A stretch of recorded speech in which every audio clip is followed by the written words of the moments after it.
இன்றைக்கி எங்கே வந்திருக்கோன்னு பார்த்தீங்கன்னா வெள்ளலூர் பட்டர்ஃப்ளை பூங்கா. நம்ம கோயம்புத்தூர் வெள்ளலூரில் வந்துட்டு புதுசாக ஒரு பட்டர்ஃப்ளை பார்க் ஓப்பன் பண்ணியிருக்காங்க. ஸோ அங்கே தான் வந்துட்டு பார்க்க வந்திருக்கோம்.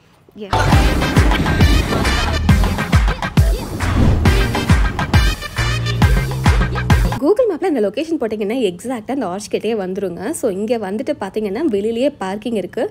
ஸோ நம்ம வண்டியெல்லாம் இங்கேயே ஃபுல்லாக பார்க் பண்ணிட்டு உள்ளே டேரெக்டாக போகலாம். இந்த பிளேஸ்க்கு வந்து என்ட்ரி டிக்கெட்டெல்லாம் எதுவும் கிடையாது.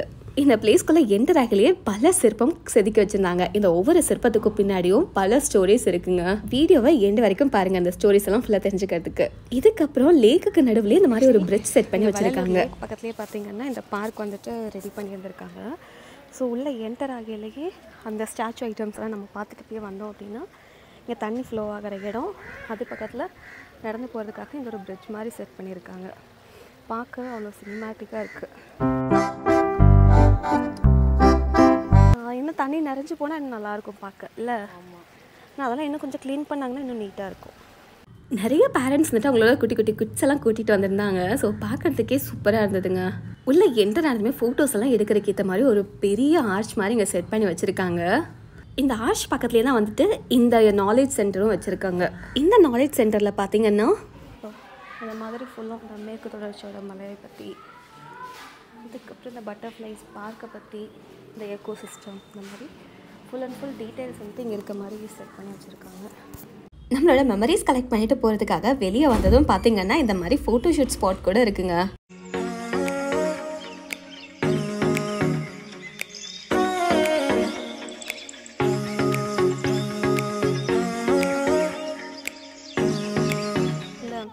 இந்த பார்க் செட்டப் இந்த மாதிரி ஆர்ச்செல்லாம் செட் பண்ணியிருக்கிறதுனால மேலே கொஞ்சம் இது போட்டிருக்கோம்.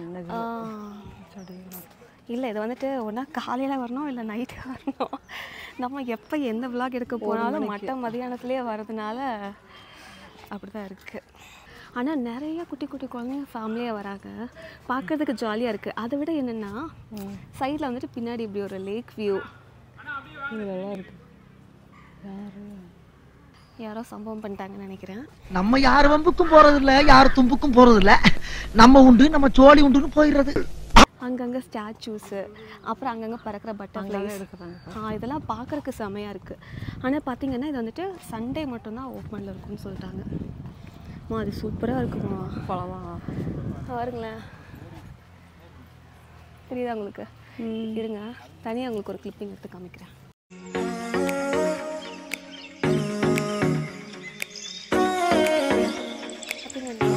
நிறைய பட்டர்ஃப்ளைஸை ஈர்க்கிற மாதிரியான ஃப்ளவர்ஸ் வந்துட்டு நிறையா வச்சுருக்காங்க.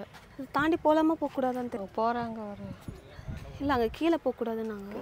ஒருவேளை போய் அப்படி கீழே சுற்றி வரணுமோ. ஆனால் கீழே தாமே நிறையா பட்டர்ஃப்ளைஸ் இருக்குது. இங்கே ஜஸ்ட் அந்த லேக் வியூ மாதிரி தான் இருக்குது. கீழே யாரும் அலோடு இல்லையா போகிறாங்க. ஈவினிங் டைம் வாக்கிங் வர்றதுக்கெல்லாம் பக்காவாக இருக்கும். ஆக்சுவலி நம்ம பார்க்கை தாண்டி போயிட்டுருக்கோம்னு நினைக்கிறேன். அது லேக் ஒட்டி போகிற ரோடு. நம்ம வந்துட்டு இந்தளவுக்கு வரக்கூடாது. இங்கே ஒரு கேட் இருக்குது பார்த்தீங்களா, இதோட ஃபினிஷ் ஆகிடணும். பார்க் அதோட முடிஞ்சு போச்சுமா. எங்கேம்மா போகிற? அங்கே எங்கே போகிறீங்க?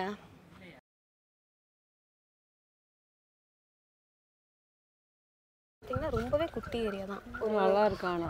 ஆமாம், ஆனால் நிறைய ஐட்டம் மொத்தக்குள்ளேயே வந்துட்டு இன்பில்ட்டாக வச்சுருக்கிறது நல்லாயிருக்கு. நிறைய பட்டர்ஃப்ளைஸ் இருக்குங்க இங்கே. ஸோ ஒவ்வொன்றும் பார்த்தீங்கன்னா இந்த நீலவரியன், பச்சை சிறகன், வெந்தயவரி, இந்த மாதிரி சொல்லிட்டு நிறைய வெரைட்டி இருக்குது. நம்ம அப்படியே ஒரு வீடியோ எடுத்தோம் இல்லையா, அது வந்துட்டு வெந்தயவரியன். மற்றது எதுவுமே வந்துட்டு அங்கே கீழே இருக்கும்னு நினைக்கிறேன். ஸோ இதுக்கப்புறம் இருங்க அங்கே கீழே போய்ட்டு நான் உங்களுக்கு காமிக்கிறேன்.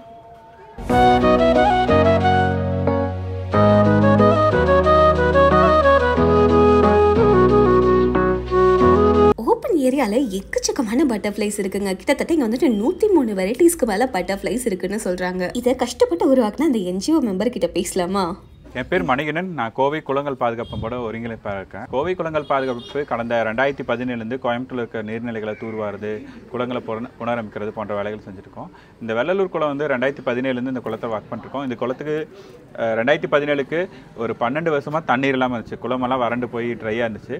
குளத்துக்கு தண்ணீர் வர வழிப்பு இல்லாமல் என்க்ரோச்மெண்ட் இருந்துச்சு, மக்களால் ஆக்கிரமிக்கப்பட்டிருந்துச்சு. அதனால் குளத்துக்கு தண்ணீர் வர வழியெல்லாம் பிளாஸ்டிக் குப்பையெல்லாம் போட்டு அடைச்சி வச்சுருந்தாங்க. என்க்ரோச்மெண்ட் எடுக்க சொல்லி அவங்களுக்கு தகுதியான வீடு கொடுக்க சொல்லி கவர்மெண்ட் ரிக்வஸ்ட் பண்ணிட்டோம். அவங்களுக்கு வீடு கொடுத்தாங்க. அந்த பின்பு அந்த வாய்க்காலை நாங்களே தூர்வாரணும். இதில் 3 பிரச்சனை இருந்துச்சு. ஒன்று, குளத்தில் வந்து ஃபுல்லாக முள், சீமக்கரவில் முள் இருந்துச்சு. ரெண்டாவது வந்து குளத்துக்கு தண்ணீர் திருப்புற அணைக்கட்டு ஃபுல்லாக குப்பையும் பிளாஸ்டிக்காக இருந்துச்சு. எங்கள் வாலண்டியர் வச்சு குப்பை பிளாஸ்டிக்லாம் அப்புறப்படுத்தணும். இந்த வாய்க்கால் நாங்களே தூர் எடுத்தோம். 2017 வந்து நமக்கு மழையில் 2018 மழை வந்துச்சு. 2018 ஆகஸ்ட்டில் இந்த குளத்துக்கு தண்ணி வந்துச்சு. அதுக்கு முன்னாடியே 2018 பிப்ரவரிலேருந்து இந்த குளத்தில் மரம் வைக்க ஆரம்பித்தோம். கிட்டத்தட்ட 3/4 கிலோமீட்டருக்கு இந்த குளத்தில் வந்து மரம் வச்சுருக்கோம். இந்த மரம் வச்சனால நிறையா பட்டாம்பூச்சிகள், பறவைகள்லாம் வர ஆரம்பிச்சிது. குளத்துக்கு தண்ணீர் வந்ததுக்கப்புறம் நாங்கள் வந்து குளத்துக்கு தண்ணீர் வரணும் தான் வேலை செஞ்சோம். தண்ணீர் வந்ததுக்கப்புறம் பார்த்திங்கன்னா இங்கே பறவைகள் நிறைய வந்துச்சு, பட்டாம்பூச்சிகள் நிறைய வந்துச்சு. பட்டாம்பூச்சியை அட்ராக்ட் பண்ணுறதுக்கு நிறைய செடிகளை வச்சோம். இப்போ வந்து இந்த குளத்தில் பார்த்தீங்கன்னா 103 வகையான பட்டாம்பூச்சி இருக்குது. தமிழ்நாட்டில் இருக்கிறது 31% பட்டாம்பூச்சி இந்த குளத்தில் ஆவணப்படுத்தப்பட்டிருக்கு. இந்த இடத்த வந்து ஒரு மக்களுக்கு வந்துட்டு பட்டாம்பூச்சிகளை பற்றி தெரிஞ்சுக்கிறக்கும், பட்டாம்பூச்சிகள் நம்ம வாழ்க்கைக்கு அவங்க எவ்வளோ முக்கியத்துவமாக இருக்குது அப்படிங்கிறக்கும் இங்கே ஒரு பூங்கா வந்துட்டு நீர்வள ஆதாரத்துறையோட அனுமதியோட மிலாக்ரான் இந்தியா பிரைவேட் மற்றும் ஒரு தனியார் நிறுவனத்தோட உதவியோட இங்கே வந்து ஒரு பட்டாம்பூச்சி பூங்கா உருவாக்கியிருக்கோம். இது முழுக்க ஒரு கற்றல், ஒரு பட்டாம்பூச்சி பற்றி கற்றுட்டு போகிற இடமா தான் இது வச்சுருக்கோம். இது செல்ஃபிக்கான இடமாவோ இல்லை வந்துட்டு இது வந்து ஒரு பொழுதுபோக்கு அம்சத்துக்காக இல்லை. முன்னாடியே வச்சுருக்கோம். நாங்கள் என்னென்னா இது பொழுதுபோக்கு அம்சத்துக்காக உருவாக்கப்படலைன்னு வச்சுருக்கோம். இந்த இடத்துல வந்து குழந்தைகளுக்கு வந்து பட்டாம்பூச்சி எவ்வளோ முக்கியத்துவம், பட்டாம்பூச்சி இருக்கிறதுனால நாம் எவ்வளோ நல்லாயிருக்கோம், பட்டாம்பூச்சிகளோட இன வகைகள் என்ன, அது என்ன மாதிரி உணவுகளை சாப்பிடுது, அந்த மாதிரி இங்கே வந்து டிஸ்பிளே பண்ணியிருக்கோம். இங்கே ஒரு தகவல் மையமாக வச்சுருக்கோம். அது மூலம் பட்டாம்பூச்சி கூட பயணிக்கிறக்கும் நம்ம ஒரு பட்டாம்பூச்சி கூட ஒரு பயணம் போகிறக்கும் இது ஒரு இடமா உருவாக்கியிருக்கோம். அது மட்டும் இல்லை, கோயம்புத்தூரில் எங்கேருந்து தண்ணீர் வருது, மேற்கு தொடர்ச்சி மலை எந்த மாதிரி இருக்குது அப்படின்னு இங்கே பார்த்தீங்கன்னா ஒரு 6 சிற்பங்கள் வச்சுருக்கோம். இது வந்து முக்கியமானது. தண்ணீரை வந்து இன்றைக்கி வந்துட்டு கர்நாடகா வந்து தண்ணி மேலே வந்து அணை கட்டிட்டாங்க. நமக்கு வந்து கீழே வந்து ஃப்ளட் ஆகும்போது மட்டும் தான் தண்ணி கொடுக்குறாங்க. ஆனால் குறைவாக தண்ணி வரும்போது அவங்க அதெல்லாம் எடுத்து வச்சுக்கிறாங்க. ஆனால் இவர் வந்து வீரராஜேந்திரங்கிற ஒரு மன்னன் நொய்யலாட்டில் ஒரு அணை கட்டுறாரு. அணை கட்டும்போது கீழே இருக்க பகுதியில் குறிச்சி குளம் இருக்குது, மேலே வந்துட்டு உக்கடம் குளத்துக்கு வர தண்ணீர் வரக்கு ஒரு அணை கட்டுறாங்க. அப்போ தண்ணி குறைவாக வரும்போது மேலே கீழே இருக்கவங்களுக்கு கொடுத்துட்டு மேலே இருக்கவங்க எடுத்துக்கணும்னு சொல்லியிருக்காங்க. இது உலகத்தில் இன்றைக்கி தண்ணீருக்காக நிறைய பிரச்சனை இருக்குது. ஆனால் வந்து நம்ம மன்னன் 12ஆம் நூற்றாண்டில் தண்ணீரை எப்படி பகிர்ந்துக்கணும் அப்படிங்கிறதுக்காக ஒரு தீர்ப்பு வழங்கியிருக்காங்க. அந்த தீர்ப்பு வந்து பேரூர் கோவில் இருக்குது. அந்த பேரூர் கோவில் இருக்க தீர்ப்பை பற்றியும் அந்த மன்னன் என்ன சொல்லியிருக்காங்கிற பற்றியும் இங்கே வந்து குறிப்பாக எழுதியிருக்கோம். இதை வந்து அந்த நடந்த சம்பவத்தை வந்து நாங்கள் ஒரு கற்பனையாக ஒரு ஆர்ட் பண்ணியிருக்கோம். இங்கே வந்து இதை வந்துட்டு மக்கள் வந்து படிச்சுட்டு போகணும். இது ஒரு சும்மா பார்க்குறக்கு ஒரு நமக்கு படிக்க தெரியாது. குழந்தைக்கு என்ன தெரியும்னு நினச்சாங்கன்னா ஒன்றும் தெரியாது. குழந்தைகளுக்கு வந்துட்டு இதை பற்றி இந்த மாதிரி ஒரு விஷயம் இருக்குது, நம்ம மன்னர்கள் இந்த மாதிரி வாழ்ந்திருக்காங்கன்னு சொல்லணும். நீருங்கிறது எல்லாரும் ஒரு ஷேர் பண்ணி எடுத்துக்கிற உணவு அப்படிங்கிறதுக்காக இங்கே பார்த்திங்கன்னா நீரை வந்துட்டு எல்லா உயிரினும் குடிக்கிற மாதிரி வச்சுருக்கோம். இன்னொரு வந்துட்டு பார்த்திங்கன்னா ஒரு குளத்தை வந்து ஒரு ராஜேந்திர மன்னன், ராஜராஜ சோழனோட 8வது ஆட்சி காலத்தில் ஒரு குளத்தை வந்து வெட்டுறாங்க, தூர்வாடுறாங்க. அது பாண்டியர் காலத்தில் கட்டப்பட்ட ஒரு குளம். அந்த தூர்வாரும்போது அதை வந்துட்டு யார் பராமரிக்கிறாங்களோ அவங்க பாதத்தை வந்து என்னோட தலையில் தாங்கன்னு மன்னன் சொல்லியிருக்கான். ஒரு மன்னன் வந்து கம்பீரமாக அவனுடைய தோரணை, அவனோட அதிகாரம் எவ்வளோ இருக்குன்னு அவனுக்கு தெரியும். ஆனால் வந்துட்டு யார் வந்து இந்த குளத்தை பராமரிக்கிறாங்களோ அவங்களோட பாதத்தை என்னோட தலையில் தாங்கன்னு சொன்னால் அப்போ நீர்நிலைக்கு நம்ம முன்னோர்கள் எவ்வளோ முக்கியத்துவம் கொடுத்தாங்கிறதுக்கு உதாரணம் வச்சுருக்கோம்.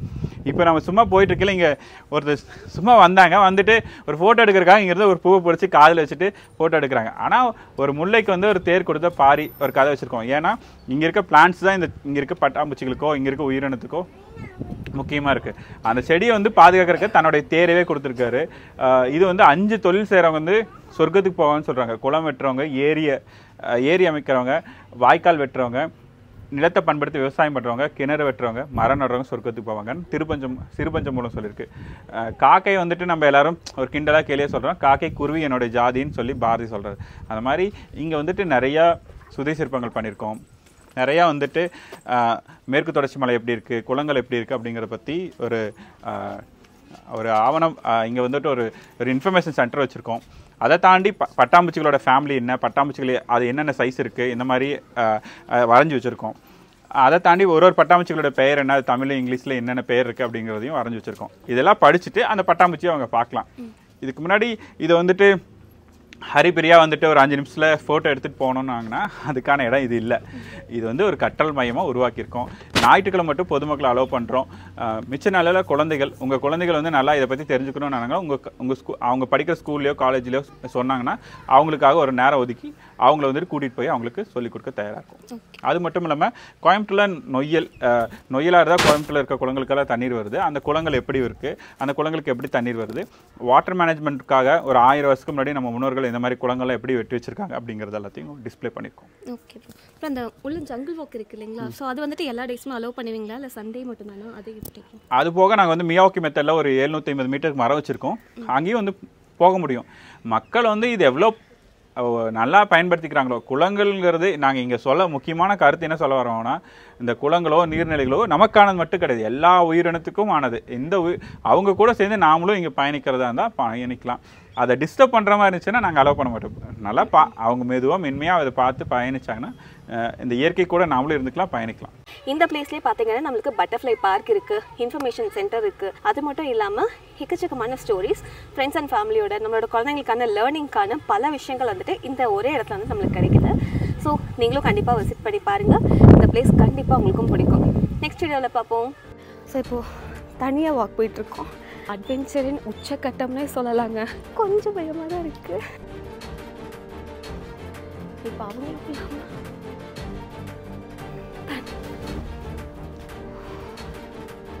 பயப்படக்கூடாது.